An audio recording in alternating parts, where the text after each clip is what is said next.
How did this run get out on the Raiders defense on Monday Night Football? Let's talk about alignments. Let's talk about these two guys inside right here. These two D tackles. Okay, quarterback is under center. Back is at home. Whenever you have a back at home, your alignments inside got to be right. You got to have really good alignments inside. Okay? You got to have really good alignments across the board, but inside, you definitely got to have good alignments. This guy right here is a 2-eye technique on this guard. Now, he is head up. He could be playing a 2-gap technique. If it's a 2-gap technique, you guys already know how I feel about 2-gap. It's outdated, and it's easier for teams to get you on the wrong side of the block and run the ball on you. So I think he should be a 2-eye technique right here. This guy's a 3 technique. This D tackle right here is a 3 technique on this guard here. Okay? Their alignments are bad. That's how this play got out on them, because their alignments are bad. This D tackle should be more inside. His outside foot should be down the middle of this guy. Perfect alignment. This guy inside foot should be down the middle of this guard. Perfect alignment. Okay? Okay, when I run this, you're going to see that this guy's too heavy. He's too heavy on this guard. The center going to come push him, block him out. They're going to double team him with these two guys here. They're going to double team this tackle with these two guys here. He's too heavy, okay? And this guy is so loose. He's so loose in his initial alignment that he trying to chase this guard. He got to chase this guard, and now they knock him out of there. They double team him with these two guys, this tackle and this guard, double team this D tackle. They knock him up out of here, and he almost get like in a half spin, taking his hands off this guard, which is never good. Let's run it. Okay, we're too heavy right here. We got no hands, no separation, no nothing. We should be more inside of this guard. Well, if our alignment is good, we should be more inside of this guard. Okay, right here, we chasing this guard, and now we can't knock him back. We can't knock him back. We already turned. The longer you can stay square up front, the better you are against the run. You want to stay as square as you can for as long as you can. Okay? Okay? Now, he's outside of the guard now. He's outside of the guard. If he's a 2-eye, he should be right in here. And the only reason I say he's a 2-eye technique is because how hard he's fighting this guy, and he ain't really getting to the edge here. He kind of fighting him. He ain't really trying to get to this gap out here. So, I mean, I don't know their scheme. I don't know if he's a 2-gap or he's a 2-eye technique, but I'm going to say he's a 2-eye technique. He got too heavy. Okay, right here, we already turned. He's pretty much done at this point. They double teaming him out of there. He's pretty much done. He almost on top of the linebackers already. The line of scrimmage started up here.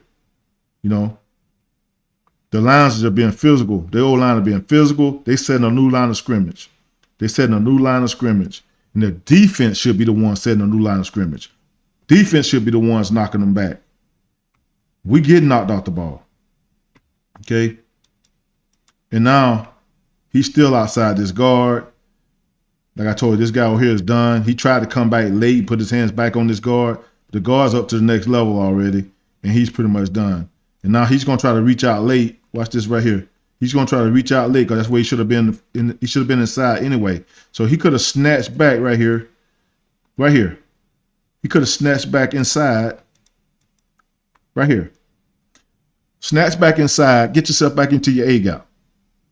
As soon as this center came off right here, this is center. He came off of him. You got to snatch to get yourself back where you need to be.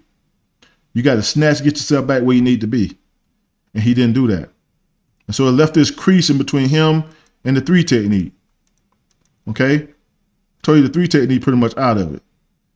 And now he is outside of the guard. You leave a crease right here for this back to run through. And we got a guy coming down, a linebacker. Look at this guy right here. Perfect position. If the back cut it outside, he gonna make the tackle. This linebacker gonna make the tackle. But he dipped away from, he saw this linebacker, he dipped this way, found the crease, and went and hit his head on the goalpost. Well, at least hit his head in the end zone and into the stands to celebrate with the fans. This lady loving it right here. She loving it. Okay, let's go to the end zone copy so you guys get an understanding of what I'm saying. Okay, we got quarterback under, a back at home. This tackle should be more inside. He got to take this outside foot, put it down the middle of this guy. He got a good alignment because he'll be more inside that way. Perfect alignment. Because you don't want to be too loose on this guy either inside. You want to be down the middle, but put this foot down the middle. Perfect alignment. Go knock this back. Maintain this A gap because he's responsible for this A gap right here. Exactly where this back ran this ball. Okay? He's got to get heavier. His inside foot should be down the middle of this guy so he can go knock it back. So you don't get this guy this big angle to get up through here, to hit your shoulder and get up through here. You get heavy on him, you go punish him and knock him back. You don't let him get up to the next level. Okay? This tackle going to come out here and double team him. He going to get turned up out of here and knocked off the ball. It's going to leave this crease for this running back to hit this thing right here. Let's run it. Okay? He already stepped outside. He stepped outside, he chasing. This D tackle is stepping outside on the snap, and he's chasing. He should be coming straight ahead on the snap, right here. In here more, coming straight ahead, knocking his back, punishing this guy. I just did a 2-eye technique on how to play a double team. I did it on my last video. Go check it out. But this guy should be more inside, attacking this, maintaining this A gap, and not stepping outside to get blocked or taking any kind of false step. He should be coming straight ahead, hands from the ground to his chest, knocking him back. But he should be more inside here.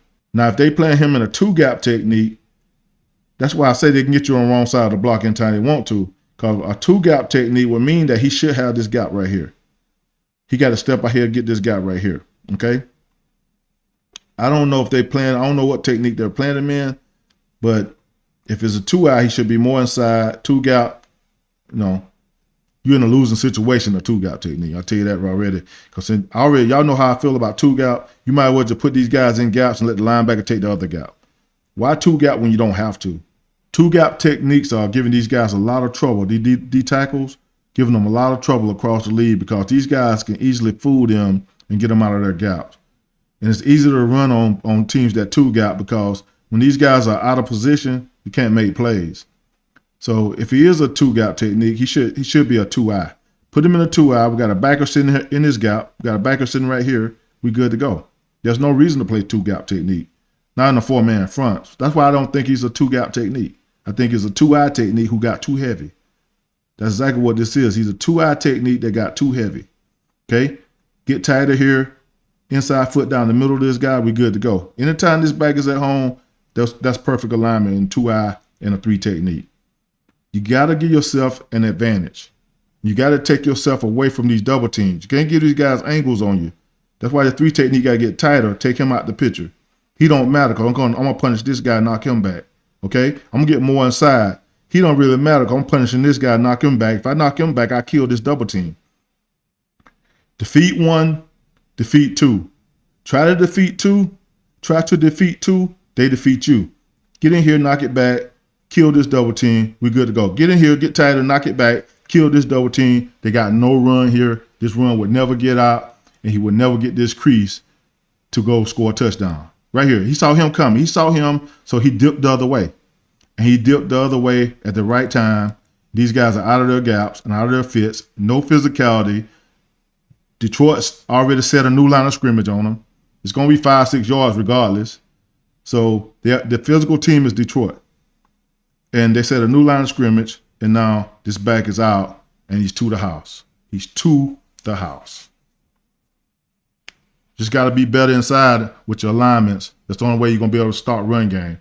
Alignments are so important when it comes to run game. If you don't get your alignments right, you're going to struggle playing the run up front. You're going to struggle playing the run up front. You got to see the backfield set and know what the backfield set is telling you. You got to be able to put yourself in a good alignment to take yourself away from the double teams, from the other guys. By getting heavier on certain techniques, it allows you to punish the guy in front of you and knock it back, destroying the double team. Remember, destroy the guy in front of you. Destroy one, you destroy both. You try to destroy both, and they're going to destroy you. They're going to knock you out the ball. They're going to have angles on you and everything. You got to take that away. That's the only way you can play good run defense. Just remember, whenever a quarterback is under center and we got a back at home, You gotta be aligned properly to play your technique the right way. Because if you're not aligned properly, your technique goes out the window. Because now you're chasing, and you never want to chase when you're playing good, sound defense inside. You want to be physical on the guy you own, punishing him, knocking him back, setting a new line of scrimmage. And the only way you can set a new line of scrimmage is to have proper alignments that allow you to do so. In this case, just got to be better inside with our alignments and attacking.